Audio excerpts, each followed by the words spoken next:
I remember thinking to myself, like, I don't know how this is going to go. I was like, I don't know if I'm going to be pretty. I was like, I don't know if I'm going to have a body. I was like, I don't know if anything's going to work, right? You think your friends are really your friends. Walk in the room and say, you just got something great just happened, right? If you're the kind of person who something great always happens to, your friends are going to be like, again? Oh my God, what is it? Tell me all about it, right? But if you got a low-key hater is going to be like, hey, you do something that's meant for you, everything moves in that direction.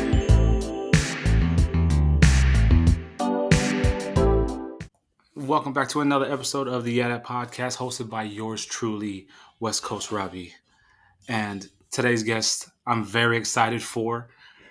The guest is a motivator, an entrepreneur, inspirational, just all the checks in the box. And I will allow them to introduce themselves. Without further ado, please, if you may, Ronnie, introduce yourself to the viewers. Hi, everybody. My name is Ronnie Angelique, and I am a 34-year-old. Well, no, I used to be 34. I'm 35 now. Wow. I'm a 35-year-old trans woman who is in network marketing and also performs in shows and does a bunch of different things. And I'm just basically a widespread entrepreneur. But I get my biggest part and happiness in life from motivating and helping other men and women just find peace with themselves and pursue their passions. Awesome. And before we get and dive into your endeavors, I like to get to know my guests personally, like where you were from, like what it was like growing up, et cetera, et cetera. Okay, well, I was born and raised in the Bronx, New York, and I am the third. Well, no, I have three older brothers. I have two younger siblings that are step siblings, but I love them just the same. So I come from a huge family, and I had a very good childhood. I can't complain about it at all. I was very blessed and very lucky on all sides. I'm half Hispanic and half Black, so I grew up with a very well-rounded family. Literally, we go all the way from pasty white all the way to black as night. So my family's a very widespread color field. So I was really blessed. I didn't even experience racism or anything like that growing up in New York and growing up in upstate New York or like Pennsylvania. My family moved around a lot. But I didn't even experience any kind of like racism or any kind of negativity towards the kind of person that I was until I was like well into like middle school or something like that. And I had an incident where I was called the N-word, and it wasn't even by kids. It was by grown people at an ice cream shop one time because I lived in the Poconos at the time. And it was just a shell shock situation to me, and I didn't know how to handle it. I had heard, we read books, we watch TV shows, and you don't really know about it. But it really changed my perspective on life because I was kind of like, oh, I need to like be in a position to educate people why that's not okay. And I need to be in a position to educate people why we shouldn't judge books by their cover and we don't know anything. And I'm like, for this white person to call me the N-word, and I'm like, you don't even know, like I'm part white. I was like, I don't get it. I was like, it don't make no sense to me. I was like, there's a part of me where like, my lineage is the same as yours. And because I was raised that way, I really didn't see it. So that started me on my kind of journey to kind of educate people. And then being a positive force in people's lives. They always say like, you want to be the change that you want to see in the world.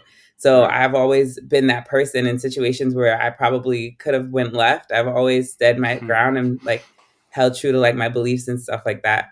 So, but yeah, I mean, outside of that, I have a bachelor's in graphic design. I have a master's in psychology. I spent a lot of time as a life coach, helping and assisting a lot of people.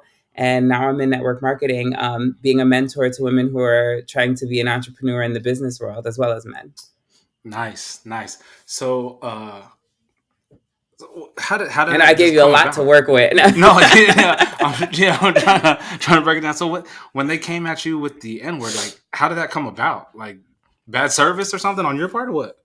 No, I was literally, I just graduated the 8th grade and I was at an ice cream shop with my family and I just couldn't decide on what I wanted. And I was taking a little too long in line, I guess, for them. And so I actually stepped out of line and let them go so that they could pick while I still decided. And as they got their food and they got into their car, while I had already ordered, like I had already did what I had came to do, like it wasn't nothing. And they just decided to get in the car and was like, next time, make up your mind, you effing N-word. And I'm like, oh. And I was like, who are they talking to? Like, I was looking for the adult, but I was the only person of color around. And my Yeah. mom and my dad were in the car waiting. Like, everybody was kind of like chilling out. Like, we weren't going to stay there and eat. So it wasn't like a big deal. But my mom heard it. And literally, like, my dad got out the car to like come to like be with me. And my mom like jetted off and chased him down the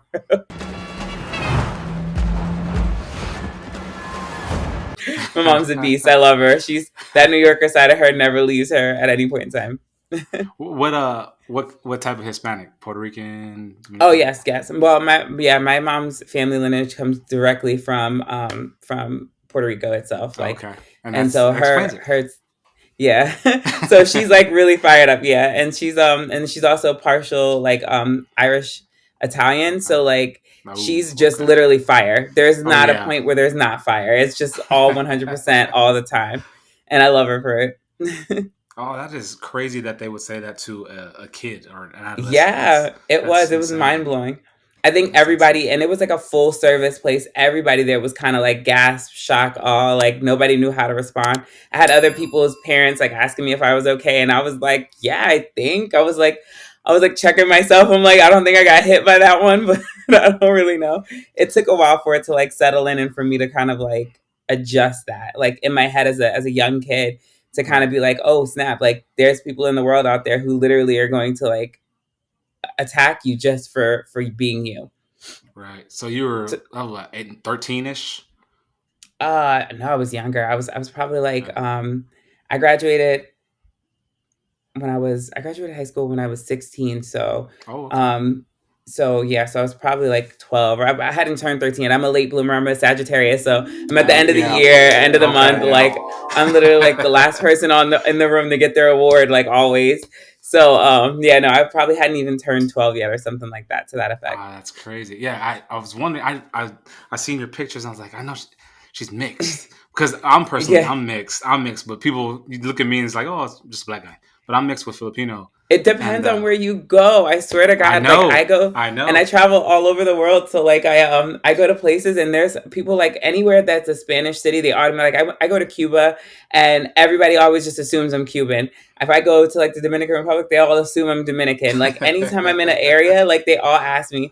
I went to Canada and people that's the first time people have to stop and ask me like, "Wait, what are you?" Because they're like, "Are you Nigerian? Are you this? Are you that?" And I'm like, "No, I'm none of that. I'm as plain as vanilla and chocolate ice cream. Like it's not complicated at all. Like it's just those two things. That's it, really. I mean, if you get into like genealogy and stuff, yes, I'm a lot of things, but my yeah, basic hardcore two are just black and Spanish. Like it right. doesn't get any different than that.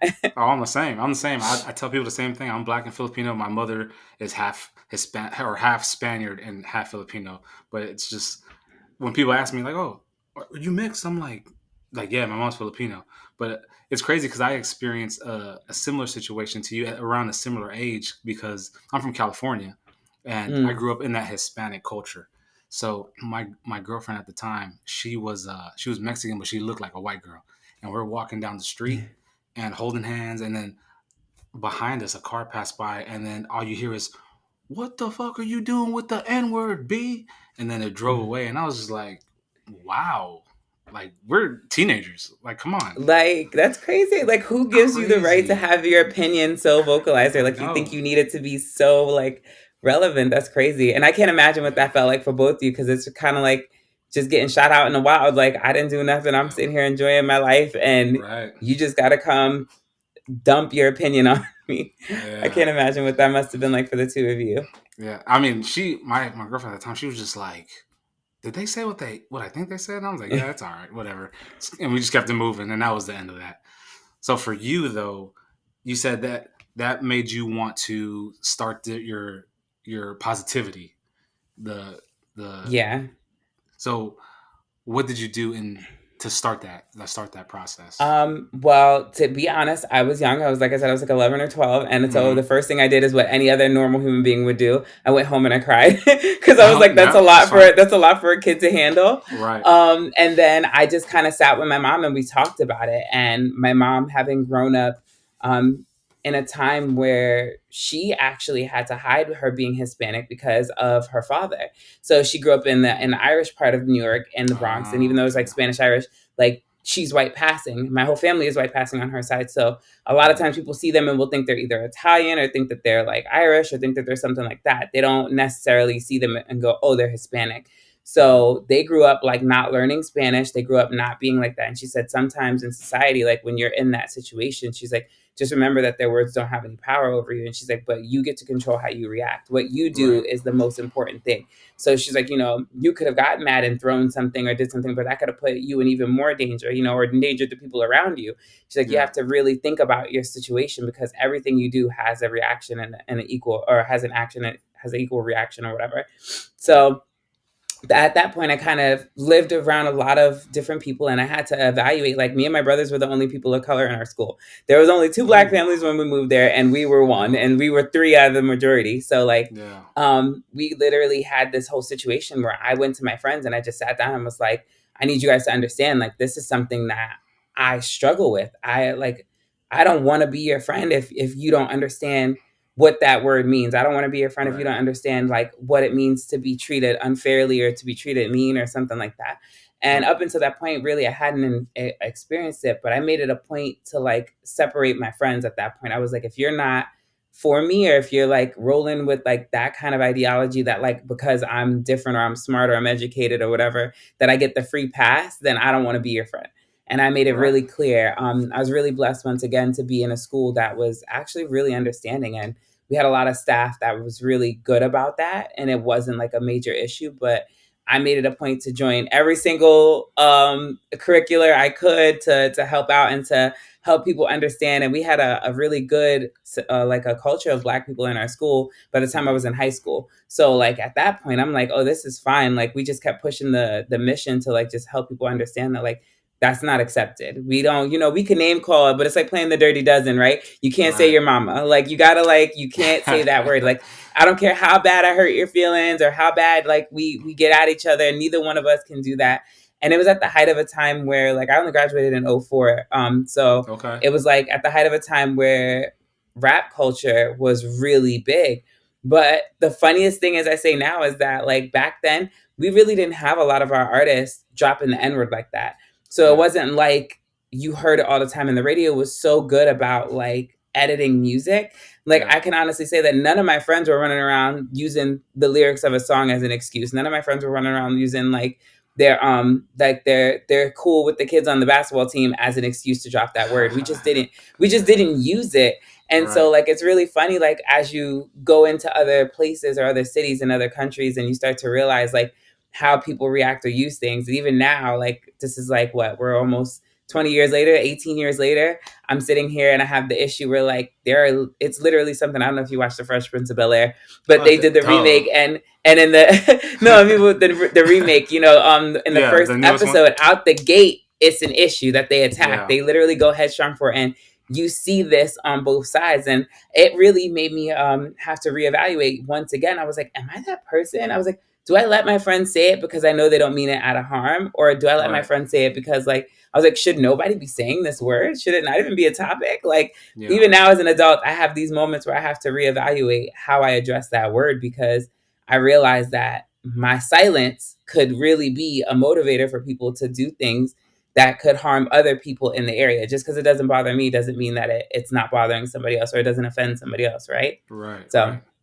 food Most for thought, I definitely. guess. No, most definitely. I agree completely. I graduated in '03, but I'm 2 years older than you. So I guess because you're a late bloomer. So everything Yeah. everything you talked about, I understand completely. And we'll go back to that the Okay. the society thing because I know in regards to that the N word and how it is in society. I want to like kind of cover being trans as well because I know it's along the similar basis because of how it's kind of like a taboo gray area, but we'll get there. I'm just, Yeah. we got No, to educate some no, it's people. yeah, we could do it. Sorry, we went there to the other side because that's like my first experience, and it does tie No, into no, it. yeah, yeah. It played a major part in that part of my journey for sure. Okay, so what was your childhood? What were you like as a child, like or growing up around like adolescence and stuff? I mean, for me, I was a lucky kid once again. Like my family I never had the societal norms of male and female put upon me. I was the third Mm-hmm. of my mom's like natural kids. Okay. My oldest brother is a half brother, and so when I was born, I think everybody just was like, what we're not gonna do is stick to this like this pattern that we've developed with the first three. So I was the first one to be um, surrounded by women. I knew how to cook and clean by the time I was 8. I could, take care of myself and my brothers by that point in time. At that point, I was Mm-hmm. taking care of people twice my age, making sure that everybody was good to go. Like I could really run the house by myself by the time I was 10. So I had this upbringing that just was super different from that. I didn't do sports. I didn't do anything like that. I stayed with all the other side of things. So I just really experienced life on a different path than anyone around me. And I was Mm-hmm. always encouraged to do whatever made me happy. I was always Of encouraged to course. be the better Good. side of me. I was the perfect example of if you give a child the opportunity to like drink early, they're not going to think it's like something they want to do later on in life. Like I went to France when I was 13 and I spent 2 weeks there and I got to drink wine and stuff. And I came home and I was like, I am not going to be an alcoholic. I don't like that. I don't like the way it tastes. I don't want anything. And now I don't have an issue when it comes to drinking. It's something that like I do it when I want to, if I feel like it's necessary, but I don't need to have like a bottle in my house. I don't come home every night and drink, not wine, not alcohol, not anything. Like it's something that I don't feel is a necessity in my life. But there's other siblings that I have that they can't literally go on without having their personal little thing because they were constantly under the thumb being told not to do something. So I Mm. definitely I think I got lucky out of my siblings because they just kind of wanted to see where I would end up or what would happen to me. Um, so I was really blessed with that. I had great upbringing with like schools and stuff like that. I was in the hood. I got into one fight. I was very much like the Fresh Prince of Bel-Air. I literally got into one fight on the playground when I was in the 5th grade, and my mom was like, "Yoink, you're out of there. We're not leaving you in New York anymore. I'm taking you back to Pennsylvania." Like it was very that. So I've always had like not necessarily a sheltered life, but I've been like given like you can do anything but that. Like even in this Right. school, like don't be fighting, don't cuss people out. Like always be the better person. It doesn't matter what they do. Like, just always make sure that you don't get in more trouble than them. Like, Oh, you that's can say good. what you want, but don't get in trouble, you know? Yeah. Um, but my childhood was great. Like, I got to be flamboyant. I was dressing. I had Barbies. I was a Disney fanatic. So I had every Disney doll you could think of, every toy. I was also like, I was allowed to just express myself however I wanted. That's And I good. think that helped me out later in life a lot for sure. That's good. And your dad didn't have any reservations or anything about the Barbies and being flamboyant or anything like that. No, God, no. He. If Good. That's anything, he good. encouraged me to just have fun. He was like, it doesn't. Yeah. He's like, the doll is like, I'm not pretending to be the doll. I just like playing with them. I preferred them over Yeah. action figures. Personally, for me, it was a size thing. I didn't like that the action figures were so We're tiny, teeny. and I wanted to like be able to put them up and like post them and like have like table talk. I was like, I didn't have little mini furniture for the action figures. So I was like, no, I want to like Barbie had everything. I was like, she had the full car, everything. I was like, this is perfect. I was like, it just was more fun to me. Um, the funniest thing about it is that like once I became a teenager, I could care less about dolls. I got into like collecting action figures. I'm a huge nerd. I'm a Marvel nerd. So Yeah. like That's that was like me me and my too. mom's thing. We literally Nice. would go to like we would go to like comic book shops and we would Yeah. either get like X-Men comics together or we would get the new action figures when they would release. Like we each had our own favorites and that was like our thing. So I quickly That's changed my cool. whole idea on things. um, when I was going through school, like I was a swimmer in high school and then I did cheerleading. I came out when I was technically in the 10th grade. I came out as bisexual, as most gay people do. You know, you put your toe Yeah. in the water and you figure out what you like, if you do like Right. it or not. And I always was the kind of person who was like, I want to make sure I don't like something before I say I don't like it. So Right. like I dated girls first and foremost, and I still love women. I think women are everything. I just don't like relationships with women. I think that relationships with men have been just better for me. Hmm. Like relationships with women in general are great, but like a boyfriend, I've always Right. had better luck, or it's always just been a better vibe. It Like seems to mesh romantic. better. Yeah, in a romantic Yeah. sense, yeah. But platonic women are all like I'm surrounded by women Yeah. constantly. But I did that first, and then when I put my toe in the water, I dabbled for the year, and I tried to figure out where my feelings were. And when I came home, I spent my sophomore year in Florida. Actually, I went to a magnet school here called Thomas Jefferson, which I loved. But I came back here my junior year or home my junior year so that I could be with my family and graduate with them.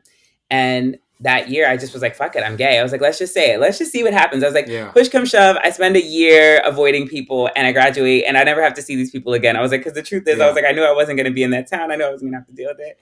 So I just kind of jumped out of that. And I got really good responses from the people in my school. Like my fellow student body like loved me as a person. So who I Of slept with course. didn't Good. matter. And it was like really great. I was the first person to have a male date to prom my senior year ever in Yeah. the school's history. So that was really cool too, to break that barrier and to have that Nice. as a stepping point for me. Nice. All of this time though, I just didn't. Sorry, my dog. Hold on, let me. No, it's okay. Okay. Yeah, okay. Because I was like, he's gonna bark a little bit because I think somebody just got, or people drive by or whatever. It's okay. But no, but yeah. So like, I just had this like, I had the idea in my head that like I wished I could have been a woman. I was allowed to be as feminine as I wanted. I was a cheerleader at the time. I was like, Yeah. in my head, I was like, I couldn't be gay. I was like, you can't go any more down this Kinsey scale than this, right? So I mean, outside of that, it was just something that I had always thought about, but never saw it in action. I never met anybody. You only see it on TV, and the Yeah. depiction of it on TV is either something comical or something disastrous. Right. So I was like, I didn't have a good idea of what it meant to be a trans person or if how that even started out. When I went to school, college, I did psychology as my minor. And I really was like, oh, this is cool. And I learned about it and I learned about the process. But even then, even the old textbooks and the old information that was out there, it was Outdated. very misleading. It was very inaccurate. It wasn't Yeah. like things had changed over so much that if that's all you have, once again, to base your knowledge off of, you really don't see it as a possibility. Like they made it seem impossible. They made it seem like transitioning was the hardest thing to do in the world. They put you through the ringer for years on years and made it like so tough for you to do it just to make sure you didn't do it for no reason, Right. which I get because changing your gender is a lot. It is a lot. It's a whole lot. But it was just one of those things that like as I was in college, I started to meet people and I started to get into the gay scene or whatever and like see like that lifestyle and started to see that it was Hmm. possible. But I always told myself like I'm not gonna jump down this rabbit hole unless I know for sure I can get where I want to go. I want to know that I'm going to be the person I want to be. I want to know that I'm going to end up looking and feeling the way that makes me happy. And it took me a long time. So I went to college when I was 19 and I graduated when I was 22. And then I spent the next 3 or 4 years trying to figure out how to make this happen. Who do I have to Hmm. go to? Who I have to see? There's like no resources in any state that I was in. You can't get help in New York, can't get help in Pennsylvania. Um, so I was just kind of like out of options by the time I was 25, and I really thought like I had been through a lot of shit. I had Yeah. went through a really horrible relationship. I had went through a suicide. I had went through Oh a wow. suicide attempt. I had went Oh through man. uh, being homeless twice at this point in my life. I was like, at 25, I really sat down and I was like, I didn't expect to make it to 25. I didn't expect to live past 25. I was Yeah. like, I had to reevaluate everything and be like, what am I missing from my life? I remember towards the end of my stint living in Pittsburgh, Pennsylvania, I was working for the school that I graduated from. I had just bought a new car. I had a fire apartment, a little like, solo bachelor pad or whatever. And I was miserable. I was Hmm. absolutely miserable. And I just remember calling my mom and being like, I don't know what to do. Like, this is what I've spent the past 10, 15 years working towards and I have it and it's not worth any of it. Yeah. I would give it all up in a day if I could have a moment of happiness because I literally was just miserable.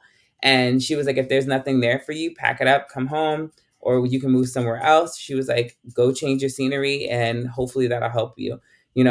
She said this analogy that I love and I still use. It's, a plant, when they outgrow their base, you have to change it. You have to put them in a bigger pot with new dirt and new soil and new water, and you have Yeah. to really give them a chance to really spread their roots and grow.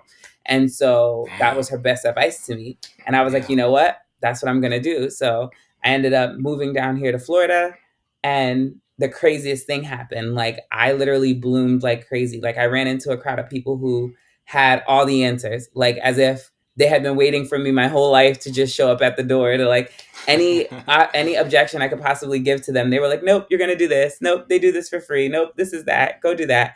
So I Nice. chicken shitted on it for a while, and it wasn't until my 30th birthday I had once again just gone through like another bad relationship where when I met the person, they knew that I was transitioning or knew that I wanted to transition, and I Mm-hmm. was like starting the process of living my life on a daily basis, and they just they made me feel kind of content, and they didn't question or challenge me and my transition. They just kind of let me come and go as I please, and I got comfortable. And I remember right before we broke up, they came to me and they said, I'm really attracted to you as a woman. If you wanted to continue doing that, I support you. Like, I don't want you to stay, a guy because you don't, you feel you have to for me. Like, Right. that was the craziest thing. And it like blew my mind. And I was like, it's not about you really. It's just I don't have the tools yet. They're not like, I don't have them yet. I can't do it just yet.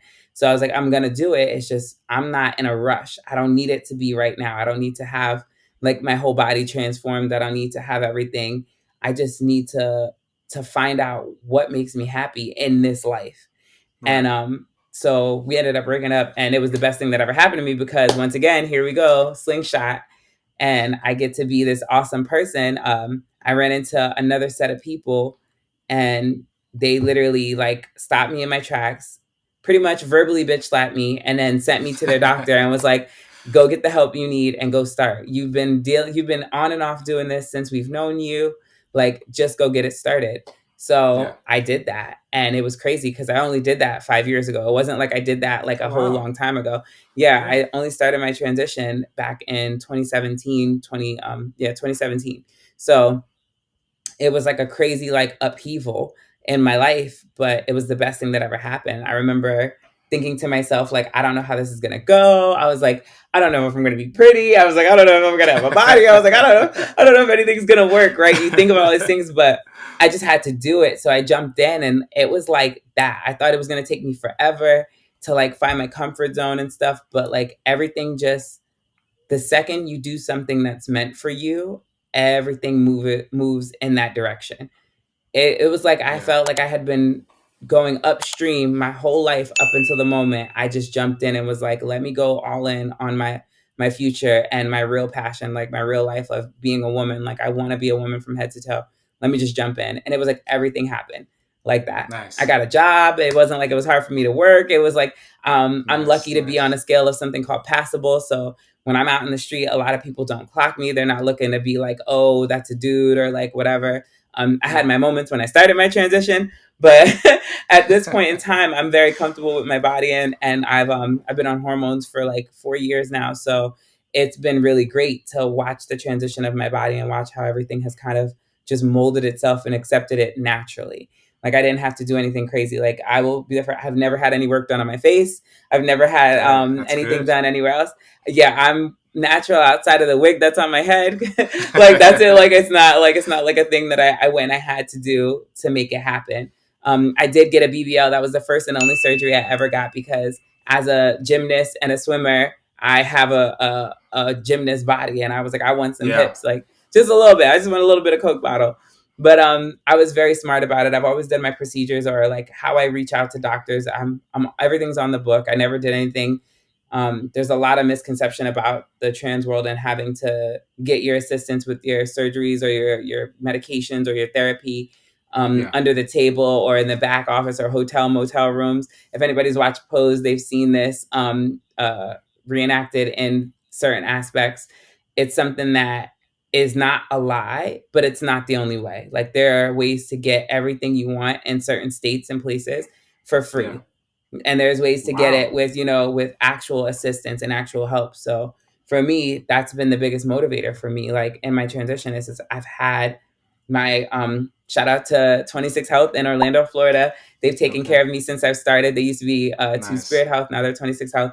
They've always provided me with my therapy sessions, my both for my transition and as well as just a regular therapist. And then they've done all of my work for my medication, everything to keep me on the books and keep me healthy and well. And then as far as like other assistance. Some states like Pennsylvania, after I left, of course, they have a whole department that they literally, if you go and you see them and you use them for their services, they'll pay for all of your surgeries. Any surgery you get approved Wow. for, they'll pay for everything, like the full bill. California is the same way. There, if you're in their state and you're under their government, you can literally, if you're approved for it, you can get your any of your surgeries done. So it's like really awesome to see over time, like a lot of people have these options, and they weren't available when I started, but they're available Right. now. So it's really cool. That's very cool, actually. That's very cool. And I know, so you're born in the '80s. You're a product of the '90s, just like I am. I know you said you came out in when you were in 10th grade. Did you have to deal with a lot of adversities when you first came out as bi or whatever?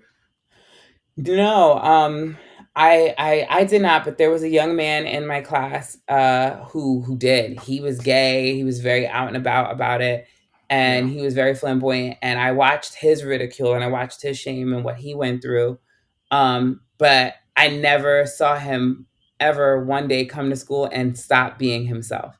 And Good. so Good. on my journey, I kind of look back to things like that where I'm like, I'm not meant for everybody. I'm not meant for everybody to love me. I'm not meant for everybody to like me. I'm not meant to be Yeah. everybody's favorite. That's not why I was put here, but my life is mine and I have to live it for me. So I have to put myself first. That was the hardest thing for me to do in my transition, because the biggest thing that held me back from transitioning was what I thought my family was going to react to my transition.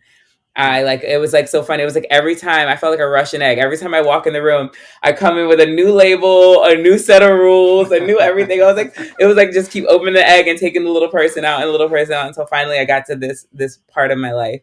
The compartmentalizing of it and the just the worry and the fear. I think that's any trans person's biggest fear, is that they're going to lose the loved ones they have around them, especially Right. if you're a late blooming trans person. I'm so happy for any child that is aware enough to know that that's what they want and they want to pursue. I'm so happy to know that there are children who have parents who are willing to sit down and listen and hear them say, like, I think I'm a boy, or I think I'm a girl, or I think that I don't know what I am. I don't know how to feel. Like, that Yeah. conversation is so, so powerful because it opens up the opportunity for them to have even more conversations with you, the trust you have, the ability to sit. I remember when I came out to my mom and I did the whole prom thing, I remember my mom sitting with me on the couch and being like, "Are you sure this is what you want to do?" And I was like, "This isn't really a choice." And she's like, "No, that's not what I mean." She's like, "You're already black, you're effeminate, and now you're gonna add the label gay to yourself, and you're gonna walk around, and that's gonna put a target on your back each time." She's like, "You have to be understanding that, like, when you go out, like, there are people who don't like you already because of what you look like in general, and now you're Yep. gonna make yourself a moving target."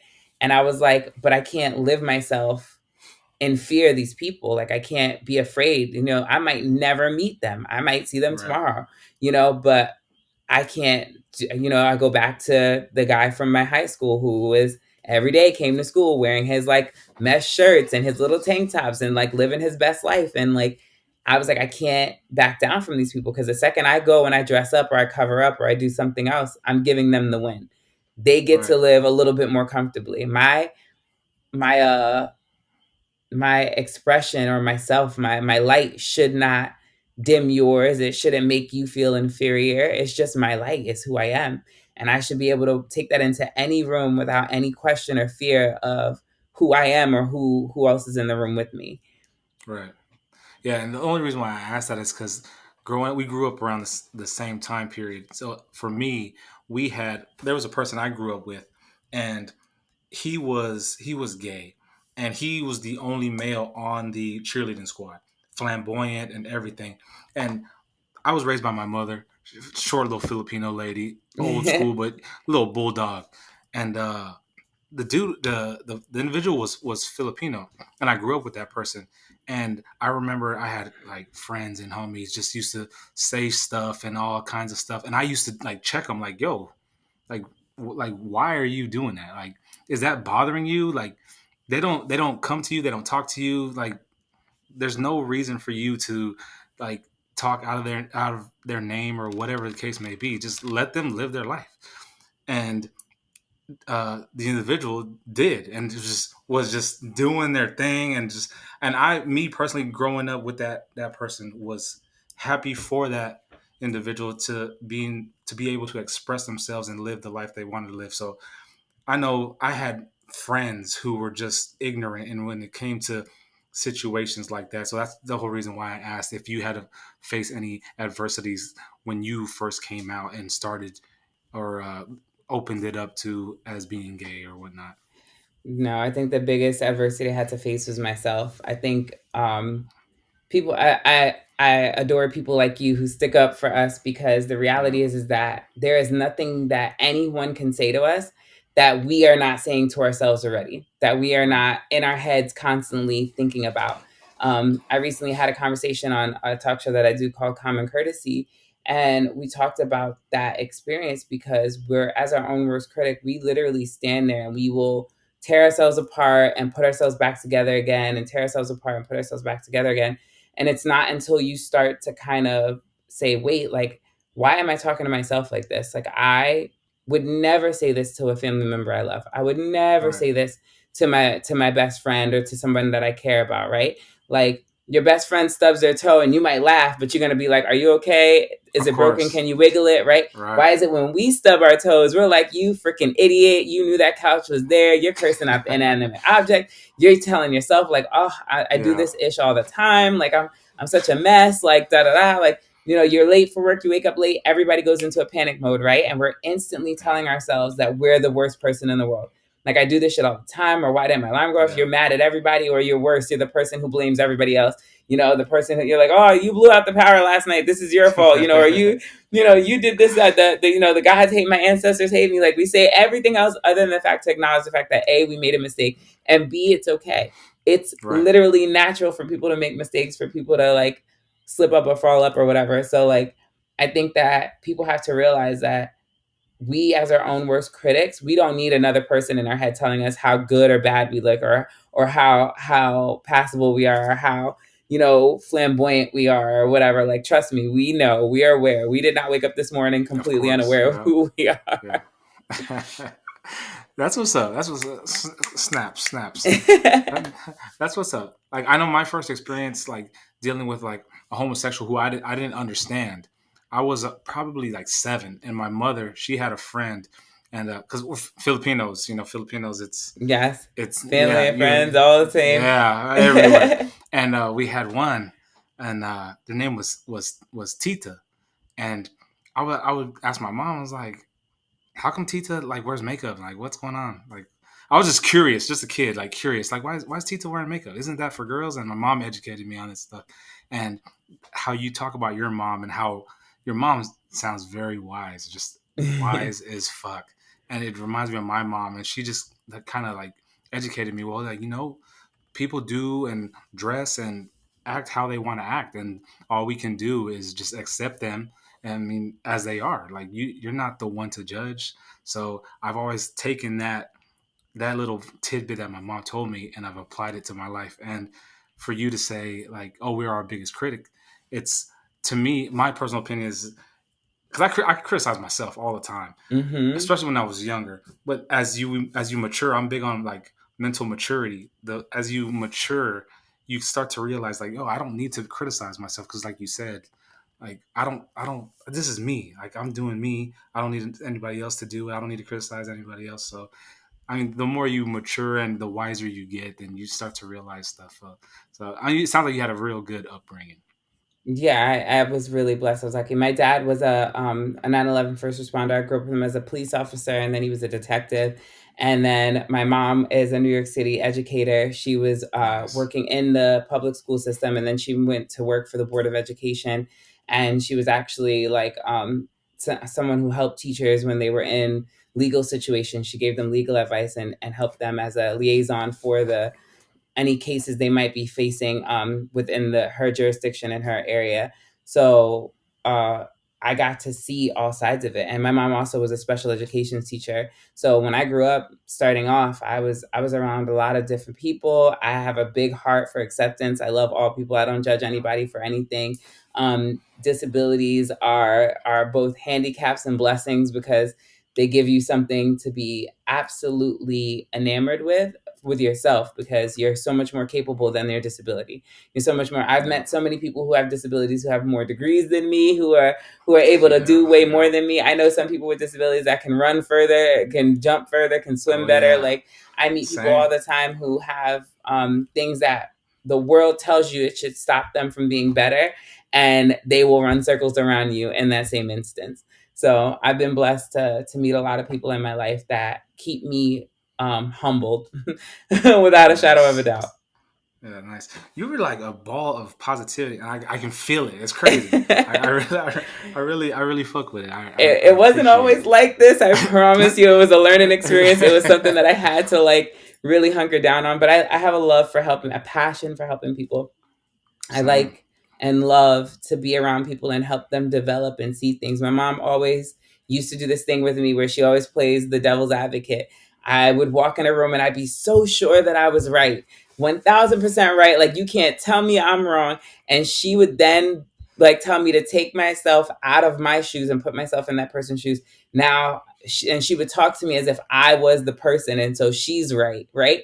And Right. I don't, Yeah. nobody ever likes that. You don't want to give up being right, Nope. right? Nope. So you have to wear those shoes. And when you start to wear those shoes and you start to think about how they might feel, what kind of things they're not saying or they're not doing in this situation, what kind of things they're holding back from, what other obstacles could they possibly be facing that would prevent them from doing exactly what you think should be done in this situation. Like, you can't control people, you can only control your own reactions. And I Right. think at the end of the day, people have to remember that. Like, you cannot force your ideals on people. You can't think just because, we all watch the horror movie and we tell the girl run left. You know damn well she's not running left, but you still scream it in hopes that she runs left, right? So there's a difference in that moment between telling somebody what you think they should do and truly giving them the best advice in a situation, and having them see the situation for what it is. And if you Right. can pick stuff apart like that with somebody, you can really change their mindset on things. I've sat with a lot of people as a as the person that I am, especially over the past couple of years when we had, Donald Trump as president. I had to sit with I went into a lot of rooms as a liberal, as a Democrat, and sat with Yeah. Republicans and explained why there's no need to be like facetious, why there's no need to be ridiculous about it. At the end of the Yeah. day, it's about what you want and what you need, and who you vote for is your business. You could sit here in a red cap all day and go into the booth and vote blue, and vice versa. Right. Yep. I had people who I met and I sat with, and they were only voting because that's what their husband voted, or they were only doing this because that's what their family does. They're literally just following the toe, right? They're not Yeah. even Yeah. looking at it. They're not even attached to the toe, but because the toe is in front of them, they're like, oh, I must do this. And so Yeah. then when you sit in a room and you sit at a table and you have an educated conversation without cussing each other out, without and bring your points validly to the table and educate it, and are open to hearing the other side, it changes everything. Yeah. So I was able, if I can navigate this table of sharks, I can navigate any room. There's not a room I can't be in and not be good at, because at the end of the day, that's what it's about. We're on this earth to teach what we know and learn everything we can from everyone. You'll Right. never be perfect. You're always growing, you're always learning. Your cap is never full. It's not like eating, right? There's a moment where you're eating and you're like, I can't eat anymore. With knowledge, it is literally uncapped. You can get as much as possible in your brain. Your brain can hold so much more information than you give it credit for. You can Yeah. recite the lines to the freaking commercial or your favorite song. You can definitely learn a little bit about what's going on in the world and how your choices can affect the other people around you.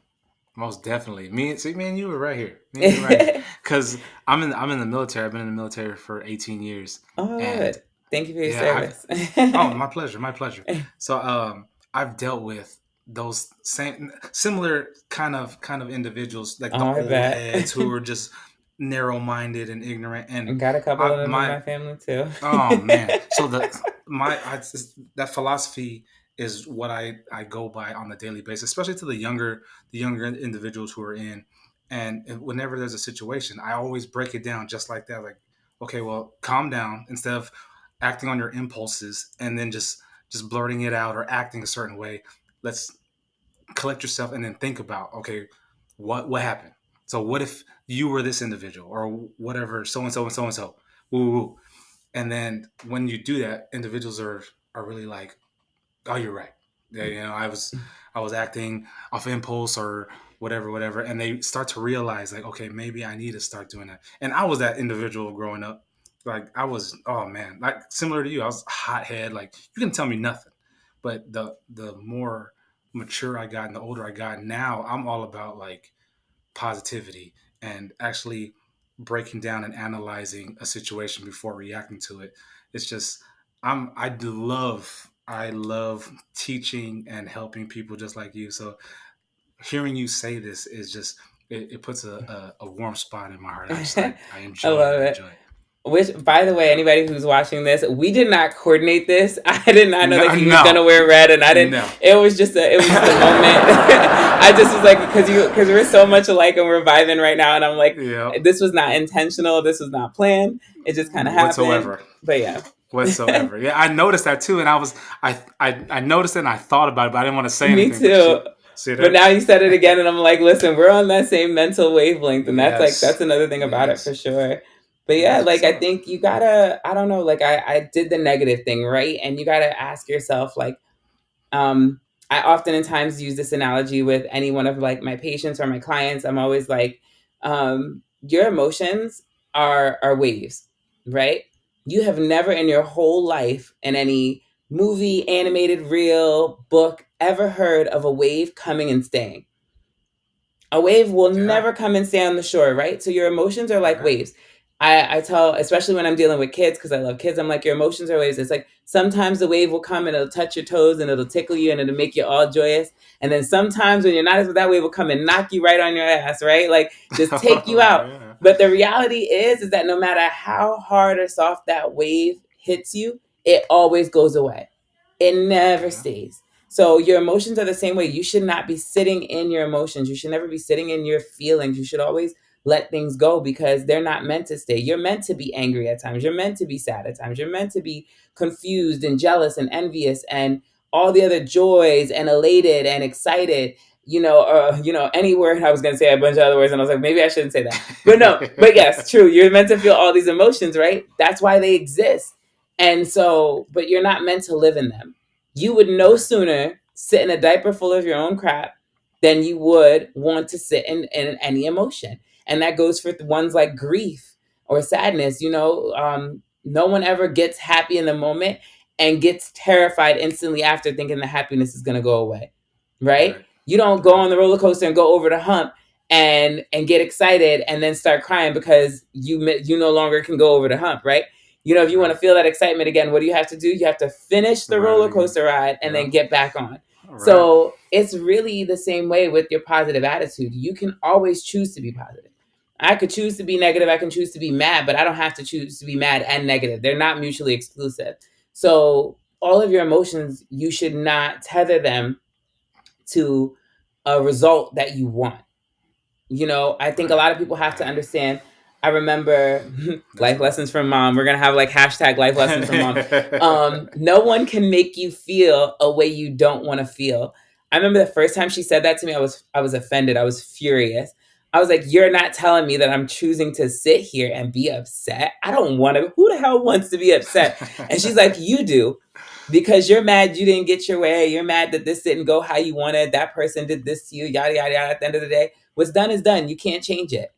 No, you could not undo it in any way, shape, or form. And even if you did manage to undo it, the thought is always in your head that it happened. Think Yeah, about that for a minute, right? So man. you are literally choosing to sit in your emotions, to sit in your feelings, to sit in your distrust, to sit in your dislike by choice. No one ever did anything to make you feel that way. No one can make you feel that way. They can act and you can react. Right. And even that is like a rubber band snap. My therapist taught me that one. A rubber band snaps once. A rubber band doesn't keep snapping unless you pull it. Stop pulling the fucking rubber Right. band. Just let the shit snap and be done. Like people, and that's what you do every time you replay the memory in your head, or every time you tell the Right. story. If you're not healing from it, if you're not growing from it, then you're literally choosing to sit in what I like to say, sit in your own shit. Yeah. Okay. Don't sit in your own shit, Man. people. Oh my god. That is real though. That is some real vital information. Yeah. And I'm gonna use that wave analogy. I like that. Oh, I That's love it. clean Please right do. there. Please do. It's beautiful, Yeah. and it gives people a visual because you really think about it. And when I talk about it, I usually talk about it in the sense of emotions. And I'm like, realize that your emotions are not real waves. That wave could hit you hard as hell and it will never knock you over. It Yeah. can never I do this with grief all the time because I want people to understand that grief is not something you should fall over and lay on the ground and just give up on. So Yeah. if the wave hits you hard, if it hurts, embrace it. Take it, take the hit. It's coming whether you like it or not, and then let it go. Find Dang, that's something else that makes you feel good about that. Choose life, choose love, choose happiness. Choose one of the other things that could have come from that situation. I used to get so upset when I broke up with somebody, and you how you got a song, and then the song come on oh the radio, and then yeah. I instantly go from doing the Carlton to being Tony Braxton, another sad love song, like, or Mariah Carey. oh yeah. Every time you change the radio station, it's another song. It's just somebody else is singing in my ear, and Some you ballad. yeah, you just want to pull over and cry and shit. Like now I'm like, no, like look at that song and think about that was a really freaking awesome time in your life. At that moment in time, that memory that should be igniting happiness and serotonin in your brain, you are now causing it to cause depression and sadness and all these other little things to go downward. Right. Steve Harvey says it best. When you wake up in the morning, there's no such thing as the wrong side of the bed. If you wake up in the morning and you choose to just be angry and upset because whatever happened or whatever didn't go the way you wanted it to, maybe it was a loud noise or the alarm clock went off late, whatever, you say it the first thing, oh, this is going to be a shitty day. Your brain goes up, shitty day mood. So everything is going to piss you off. Everything's going to make you upset. But if you choose to get up and say, today is going to be I challenge anybody to do this for 30 days. Wake up every morning and say, today is going to be a great day. Don't say a good day, an okay day. Say a great day. And, or even if you want to go better and be an amazing day, say something that's like astonishing. Like say it's going to be magical. Say some shit that you don't never say, right? Say it for 30 days and watch the difference in how your days go. Watch the difference in just how you handle stuff. Like normally you wake up in the morning, you don't say nothing like that to yourself. You get stuck on in traffic, you're gonna be nasty. You get stuck in the road or like walking somebody in front of you in line taking too long, you're gonna get nasty. Somebody bump you, you're gonna be like, yo, watch it, right? If you wake up and say today's gonna be a great day, that's gonna be the day that you're gonna find $1 on the floor. The person at the food place gonna give you some extra nuggets. That you get everything is just gonna it's little by little. You get all these great things because you start to attract and you manifest your happiness in like a physical yeah. form. So you're Yeah. literally just a magnet for it and you personify it. And when you start to do that more and more, like people just get it. And you attract people that way. And that's how you attract all the good things you want in life.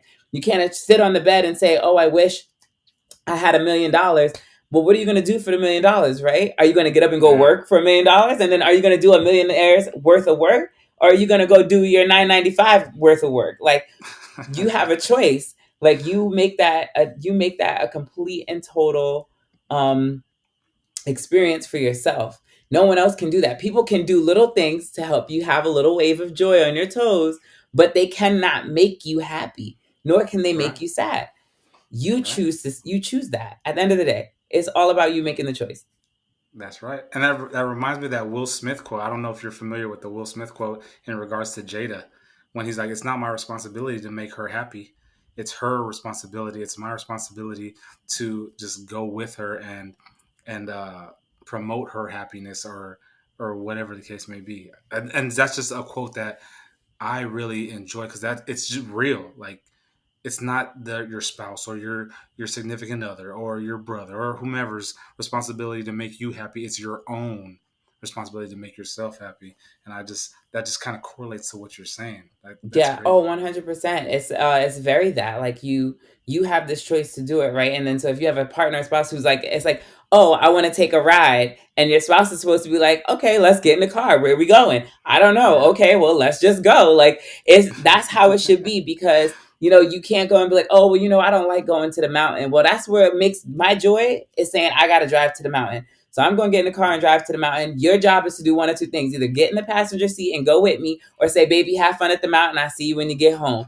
Right? That's it. It don't gotta For be real. nothing For else. real. It don't gotta be nothing else. You don't gotta don't be messing around on that mountain, girl. Don't do no you I know Yeah. you love the mountain, you got it, you go, you do you. I see you when you get home. Or come on, let me take my butt to this mountain with you so I can see what you've been raving about. You know what I mean? Indulging Yeah. it in that way. You don't have to like be negative. You don't got to put your opinion and say, oh, well, I heard 5 people fell off the mountain last week. Bitch, why you got to say that? Why you got to come in and just be, oh, people die all the time on that. Yeah, you think I don't know that? I know that. I'm not going to die. I'm not going to die. It's not like I'm going up there to do whatever. Like, be mindful of the people who talk to you like that. If you want a quick, helpful hint on if your friends are really your friends, walk in the room and say, you just got something great just happened, right? If you're the kind of Yeah. person who something great always happens to, your friends are going to be like, again? Oh my God, what is it? Tell me all about it, right? But if you got a low key hater is going to be like, whoopee, oh, here we go again.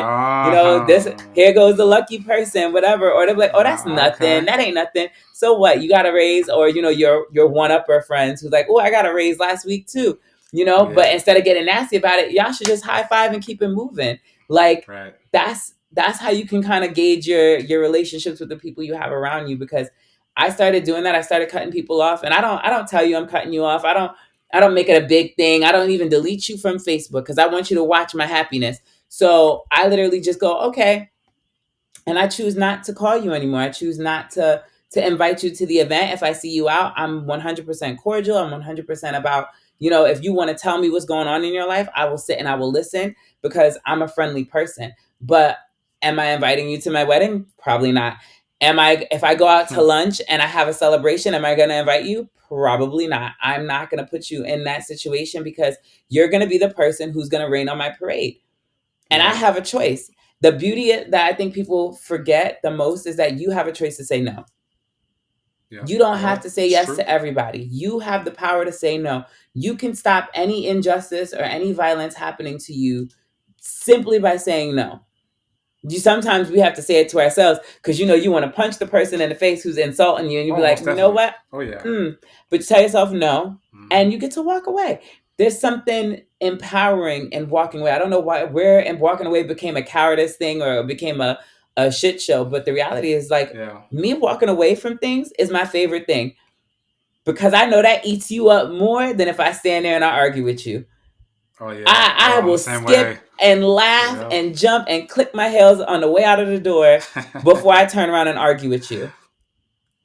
That's good. Unless you That's deserve it, good. because some people need a good verbal abuse smackdown, or some Almost people just definitely. deserve a good physical one too. I just Oh try yeah. to stay away from the violence. I left New York for a reason. But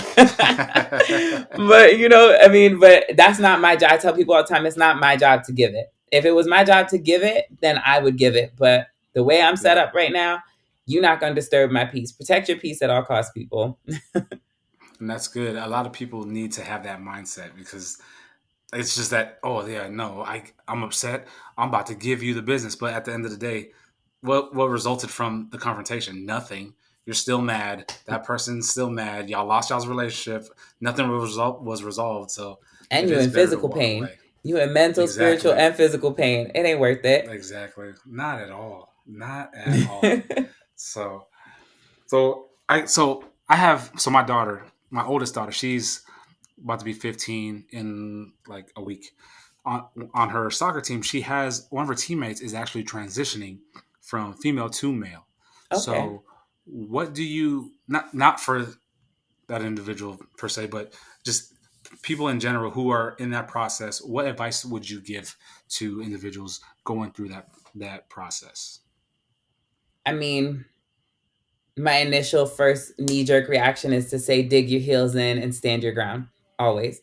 Yeah, Um, in the same essence that no one can make you feel a certain way, no one can tell you how you feel.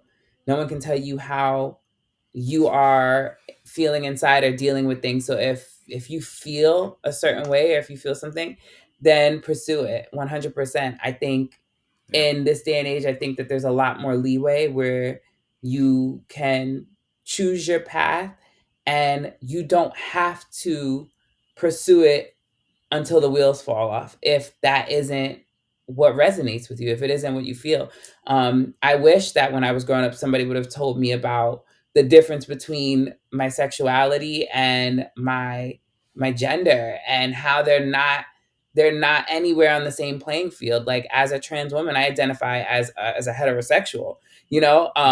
in a way, but because that's my preference. But in reality, if I was going to sit here and really have at it with people, I'm technically bisexual. I have had sex with men and women, and Yeah. it's not a thing for me. I'm attracted to both men and women. So you have to kind of look at it from a standpoint of that person's gender doesn't resonate with their sexuality, and their sexuality is nobody's fucking business, because who they Right. sleep with behind closed doors is their business, unless they're That's messing true. around at, like, Folsom or something like that and making it public business. That's different. But Right. as a child growing up, or as a person in general coming into their own on how they feel, I think I would want to let everybody know, like, literally what I said, like, dig your feet in and stand your ground on how you feel, because you should never be scared, afraid, or hesitant to tell people what you're feeling. And Yeah. in terms of that, like, if you're resonating as a male, or if you're resonating as something, if your attraction is elsewhere, so you might not even have an attraction whatsoever, like, to someone else. So it doesn't correlate. They're not, like, exclusive. Like, again, No, once that's again, good. it's another situation where it's not mutually exclusive. Trans people don't fall under one umbrella. We can fit into anything, because our transition is only gender based.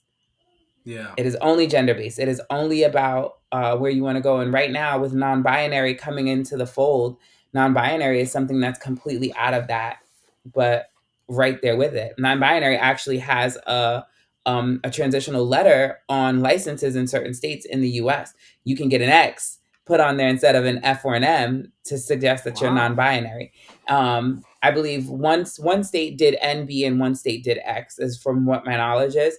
But the Mm-hmm. fact that they're acknowledging that and addressing that is a huge notion that it's about gender. Like, for me, one of the biggest moments in my life was getting my name changed legally and getting my F on my license. Like, my license picture is fire. I would show it if it wouldn't give up all my information, I but, like, mean, you it's can cover the fire. info. It's yeah, it's like, it's gorgeous, and so I love it, and I was happy. It was a big moment for me. So I know other people out there having that moment is like that, but that doesn't make me any more gay or any more lesbian, or any more of those other things. That simply is just where my transition is going, and I don't have any plans to stay in limbo. I want to finish my transition and have, like, my full surgeries and things like that, and Yeah. be who I want to be. And I'm not on anybody else's time but my own and God's. That's it. Yeah. Like, That's true. That's true. whatever is meant to be will be in if you're not a God follower, in the universe's timing. The universe Yeah. has it set out for you already. Your job is to get it done. And so Yeah. it's gonna happen. It's gonna happen through the actions you take.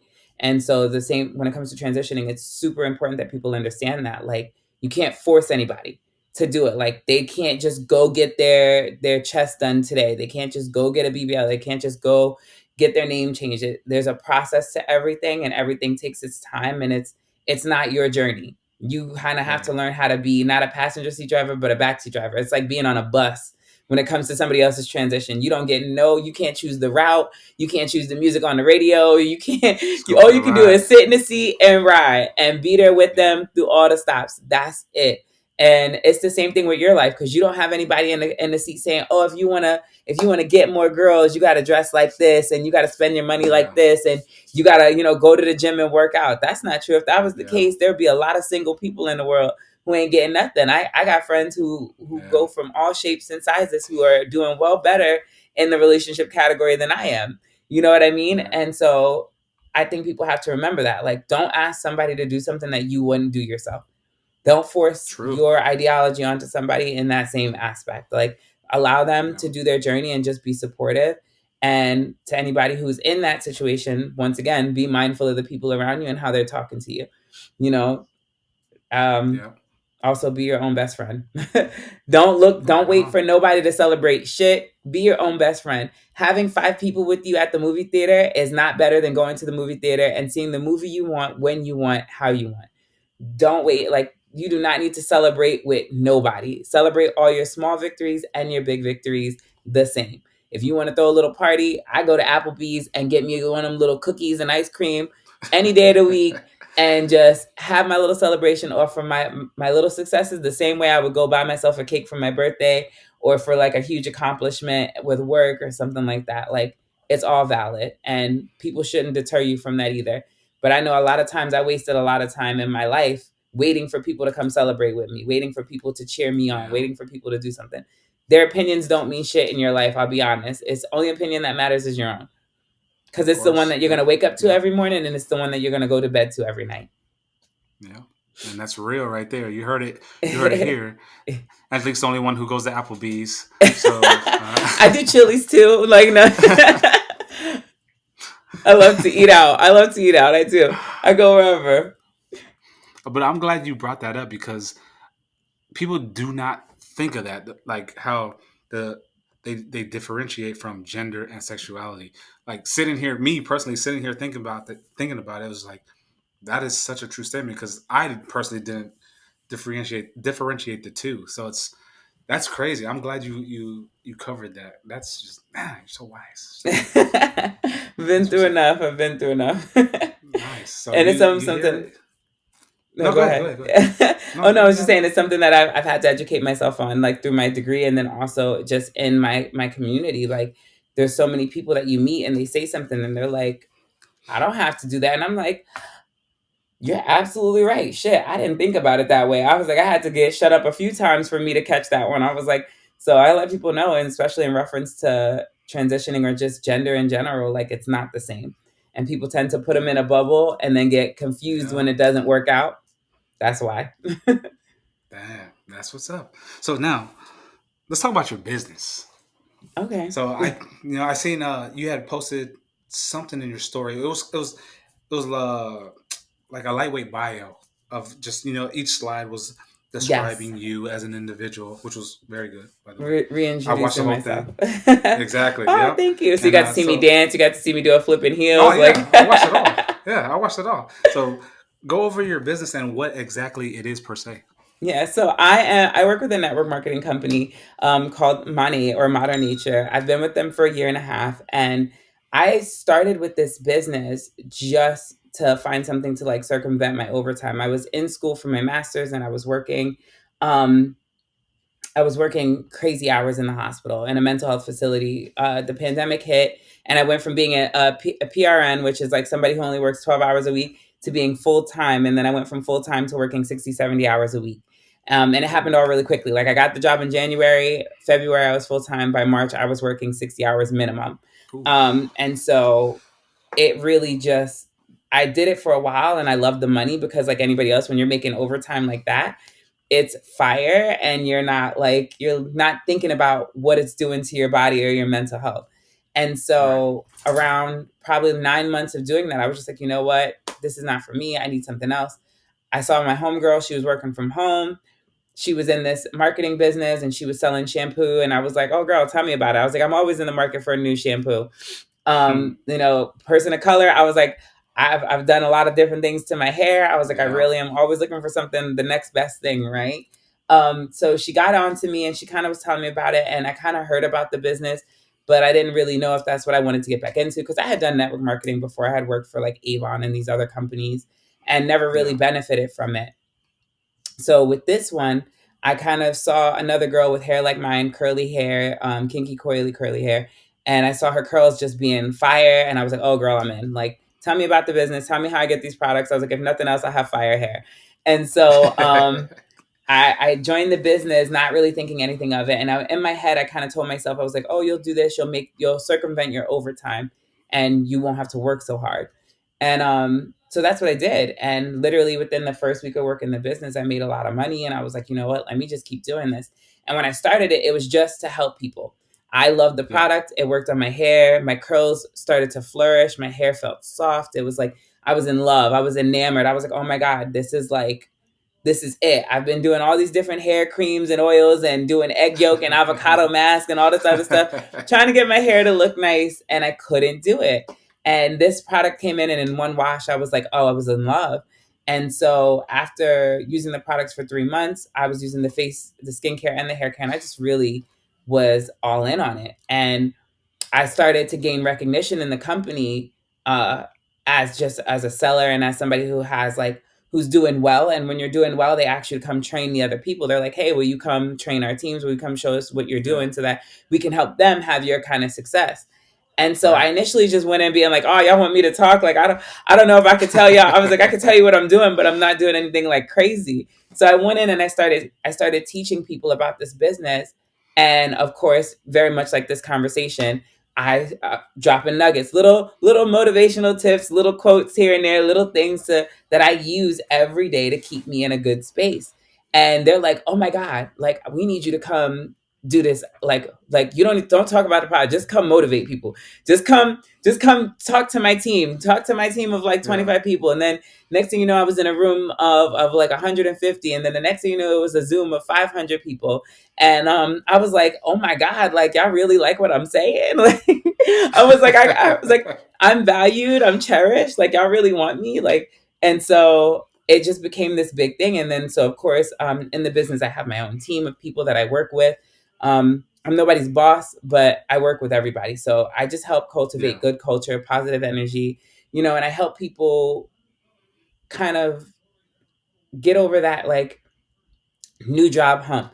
Anytime you go and you get a new job in the first 90 days, you kind of like, you don't really know anybody. You don't have that many friends. You're Yeah. kind of like, Yeah. you're learning the business. You're trying not to F up. And every time you F up, you're worried somebody's going to come yell at you. And even when they don't Yeah. come yell at you, you still feel like they're yelling at you because like you're Yeah. fucking up their business. Like with this, there's none of that. Okay. There's nobody on my shoulder worried about like how I'm having the conversations, how much product I'm pushing, like if I'm talking about the business to other people, like that weight being off my shoulders just allowed me to like really, really oh sorry. No, you're fine. He's sorry. What are you doing?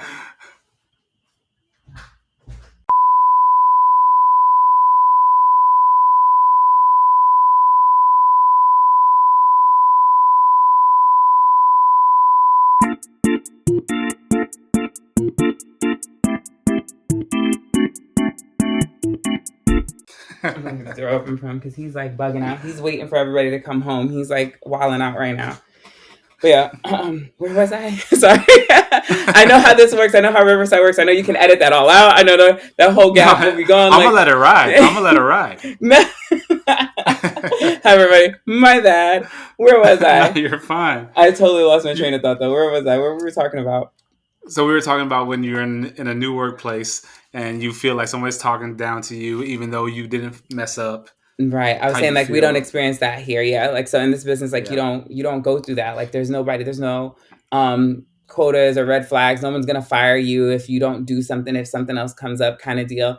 And you work at your own pace. So it's been like a really big blessing to me because when I got into this business, my dad was very close to passing away from cancer. And Oh, I got to sorry. spend time with him and be with my family and work from home. And so it became a twofold kind of helping system for me. Not only am I helping people with their hair and skin and getting them back to feeling confident, i.e., which is why that's my IG name, the Confidence Builder, because I help people feel confident about themselves, both inside and out. No, but I was also mentoring women in this business, and I was getting women who had been in the business for 3, 4, 5 years coming to me, asking me for my advice. Imagine that a black Yeah, trans woman that's crazy. coming into the business, only having been in the business for 3 months, and I have people who have been in it for years coming and saying, "Oh my God, the advice you gave me helped me grow my business. Oh my God, the advice you gave me really helped me in my personal life. It really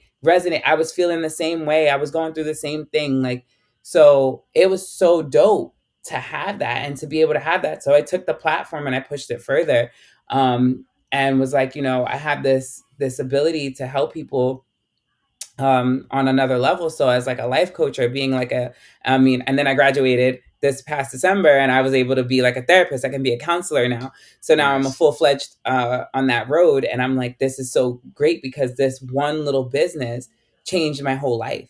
And for the past year and a Awesome. half, it's allowed me to dive deeper into my personal happiness and my personal light of positivity. And it gives me a constant reminder of like I'm valued. I'm 100% valued. I matter on another level now that I had never mattered before.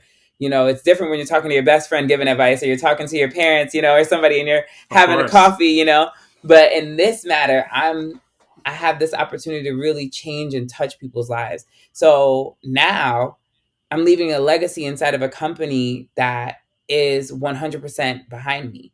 They support me and my transition and everything about me. They don't shy away from me doing shows or doing any of those other things. They encourage me to be who I am and still make money. So I'm like, you can't get better than that. Of course. Nice. Nice. Well, I'm happy for you. I'm glad everything worked out for you and in that aspect. I really am. So Thank you, thank talk you. about the entertainment aspect of your of what you do. Oh wow! So for those of you who have not heard or didn't catch on yet, I do drag and I do entertainment. I do shows. I perform. Modestly saying I like to twirl. Like it's a fun thing that I've been doing since I was 18 years old and I was in Pittsburgh. I started it working for a club called Pegasus Lounge, and it was just a hobby. It was something fun to do. I was in school and I saw a show and I saw three women come on stage, each do a different type of song. Some did like more theatrical, some did more dancey, some did more like music video. But at the end of it, I'm looking and I'm like, I could do that. I've been a dancer my whole life. I love dancing. I'm like, I could make money dancing. I was like, I could dance Yeah. circles around these women. I could do the thing. I could do some tricks. I could do some splits. I was like, I got all kinds of stuff I could put there from my cheer career. You know, I could really make this money. And I was like, I'm a broke college student. I'm like, of course I'm gonna go do it. Yep. So I went and I did it, and I went in and they had me do this pageant. It's like a very much like your everyday pageant. They've got Hmm. like three categories, and you go and you do it. And I went and I was like, oh, I'm gonna win this. I'm gonna slay this. I'm gonna like just knock this out the park and freaking I ended up I won talent and lost the pageant Oh. completely. I was completely lost it. 1 second. No worries. They went out. Max just they came home and the dog. Yeah. So same thing I just went through. They're going through. Um, but yeah, so I did that and I lost the pageant. But everybody said it was wonderful, and they said you should keep working on it. You should keep entertaining. And I had no idea. If you would have told me that I would have a career as an entertainer, traveling all over the U.S. and to some other countries, um, dancing and pretending to sing for a living, I would have laughed at you. I would have said impossible, not me. I was like, what are we, Broadway? Like, what's going on? Like, I can't. I was like, and I can't carry a tune for my life. So trust and believe when I say like this as a potential option for making an income. I survived off of being an entertainer for literally almost a decade. I did nothing Wow. but just pack my suitcase and travel from state to state, from city to city, car, flight, cruise, whatever, and just I got to entertain and I loved it, and it's just become a passion for me. I thought to myself, I didn't think I would ever become a choreographer. I didn't think I would ever become like a backup dancer for anybody. I didn't have the technical training that I Yeah. wish I had, and so I just saw this as an opportunity to pave my own way. And I had no idea it was going to turn into what it did. And I'm so thankful that it did. I'm so thankful I took the shot because I've met some incredibly amazing people throughout my life and on the Nice. road and off the road because of it. So Nice. I know my wife. We lived in Key West for 3 years, and she used to go to the shows all the time. And she would come home like, "Oh, it was amazing. I love it. I love it." And so, where do you reside right now? Like, where do you I'm live? currently Tampa. in Tampa, Florida, in the Tampa, Florida area. I live Okay. in Hudson, which is a little bit north of there, but pretty much Tampa's my Okay. home. If I'm not in Tampa, I'm in Clearwater. That's kind of like my like Yeah. Yeah. trifecta. I like literally am in one of those two. I might dabble down in Okay. St. Pete a little bit, but you can always catch me. I just took a position as a show director working for a place called Show Bar in Ybor City in Tampa. Yeah. And it's really awesome. I do their entire Sunday brunch. It's really fun. So if you're in the Nice. area, you ever want to come see me, please do come. It's every single Sunday. We never skip a beat, and it's been an absolute blast. Nice. Yeah, I'm familiar with. So I'm from California, but I'm a Floridian. My wife is from Panama City, Oh, love and it. I've been all over. Yeah, I've been all over Florida. So you said I seen the location you had put was Ybor, and I was like, oh, She's down there in the old Tampa area. I'm Yeah. familiar with Ybor and and all that stuff. So And all that's its what's up. glory days. Thankfully, it's a really great place to be these days. They've Yeah. really done a good job at revamping it and keeping it like protected. We'll say, just because Good. it's the chickens are still running around. Please do not Yeah. harm the chickens if you ever come here. It's a felony offense. I think if I'm not mistaken, it's like literally you'll go to jail and you'll get a fine. Um, but they're still here. They're protected, and it's been great. Some of the places are no longer around. I don't know if you heard about the big fire with where is it? Not Armature. There was a place on the corner right across from the 7-Eleven. It used to be a huge like dance floor place, but it burned down unfortunately a little while back. Oh wow. And then a couple other places Hmm. like the Kennedy and stuff all closed down after the pandemic. Yeah, pandemic killed a lot of businesses, which is Yeah. crazy. So, but I've held you for almost an hour and a half now. So I know you got It's been business to fun. I take didn't even care of and all realize. that. It's been so Yeah, fun. me either. Yeah, I had a great time, and I'm truly honored you took the time and to hang out with me. Before we go, I want you to plug yourself, plug anything you got going on, upcoming events, whatever. The floor is yours. Oh, well, if you guys are in the area, we have Tampa Pride coming up here the weekend of the 26th and the 27th of March here in Tampa, Florida. It's going to be held in Ybor City. The parade is on Saturday, and all the fun and festivities happen on Sunday as well. So it's good to be here the entire weekend. And then on top of that, if you guys are ever interested in natural based or vegan hair care, skincare, and or wellness, hit me up. I am on Instagram as DNCN Diva, Dancing Diva. You can hit me up and I'll have you fill out a little quiz and we'll talk about what goals you have or what concerns you have for your hair, skin, and wellness, and we'll get you hooked up. And then outside of that, just always be on the lookout for me. I travel all over the world. I just got back from LA and Hawaii, and I'm going back soon. I'll be in Vegas next month, so definitely keep on the lookout for me, Nice. and I'll probably be coming to a city near you soon. Nice. Well, Angelique, thank you for your time, and it was a pleasure. It was had so much fun. I I smile a lot, so my cheeks my I cheeks love it. are I love it. Same. I feel them. definitely They're a little definitely. sensitive right now, but it's Well, good. you You were just amazing. Thank you so much for having me. I'm so of glad. course. This the most random slide into a DM ever that turned out to be like one of the best experiences ever. I love it. I love it. I love it. I'm sorry for keeping you on hold for a little bit, but I was a little No, hesitant. I was no, like, it's all had right. to make It's all right. sure that your credentials checked out. But you are freaking awesome. Thank you so much for Well, having me. well, And thank you, I'm so thank happy you, to have been here and have this conversation with you. Please feel thank free you. to invite me back anytime. I'd love to come back and talk more. Oh, of course. Oh, yeah. We're gonna be buddies. We're gonna be buddies. Yes, Most deal. definitely. Done. Most definitely. So I want to give a shout out to Gia Banks first because that's how I was introduced to you No through Gia kidding. Banks's Oh my profile. gosh. Yeah, Lead with yeah, that next time. Oh my God. Just lead with that. I had yeah. no idea. Well, I've been trying to get Gia on the show, but keeps giving me the runaround. So, I'm going to get her. I'll get uh, her for you. thank I'll you. get her. I got her. I'll All reel her right. in. Well, Angelique Young, thank you so much for your time, and I appreciate you for being a guest on the show. I hope you have a good rest of your evening, and I'll talk to you soon. Yes. Thank you. Thank you so much. Mwah. I appreciate you. This was a blast. Thank you.